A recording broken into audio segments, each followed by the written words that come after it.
Mỗi lần bật bếp viết nhạc nó lại muốn đưa tình em vào bạn sai yêu quảo, liệu có hạnh phúc hay chỉ theo phong trào. Anh sẽ không nhắc lại kỷ niệm xưa vì thằng khờ này sẽ chờ. Anh không muốn tình cảm vì một lý do em đem trao thằng đó trả lại anh những tình cảm anh đã dần say đó. Bây giờ ngôi nhà nhỏ hai trái tim đỡ chỉ có em và nó. Anh không muốn tin mình như vậy, anh không muốn tin mình như thế, đưa lại cho anh cái hạnh phúc anh đã từng thời.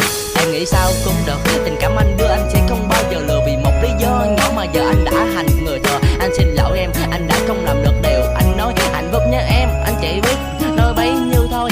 Anh không ngờ kết cuộc này anh phải nhận và chịu.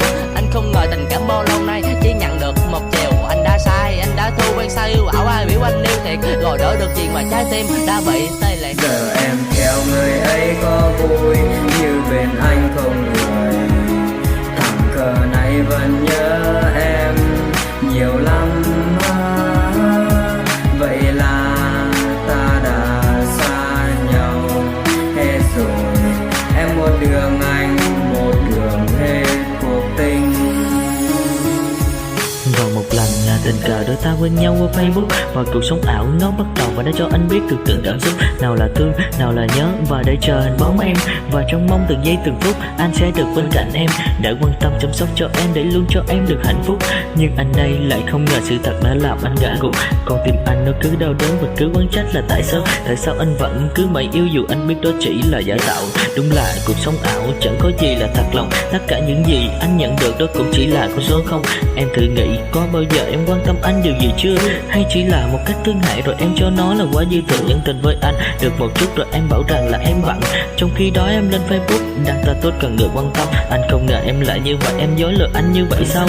Đúng là thế giới ảo, tất cả mọi thứ chỉ là giả tạo. Giờ em theo người ấy có vui như bên anh không người. Thằng khờ này vẫn nhớ em nhiều lắm.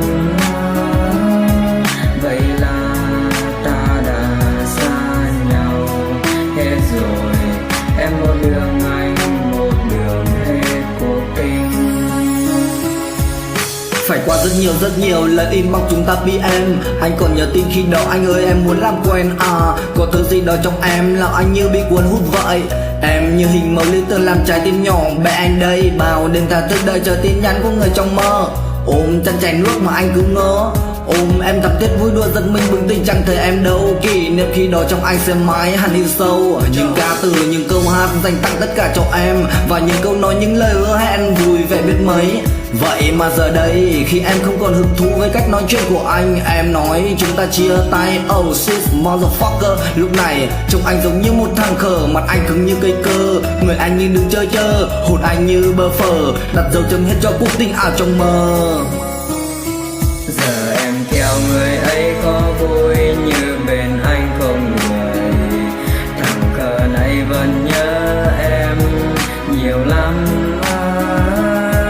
Vậy là ta đã xa nhau hết rồi.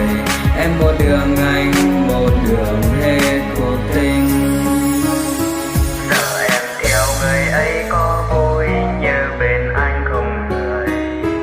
Thằng cờ này vẫn nhớ em nhiều lắm. Vậy là ta đã xa nhau hết rồi. Em một đường anh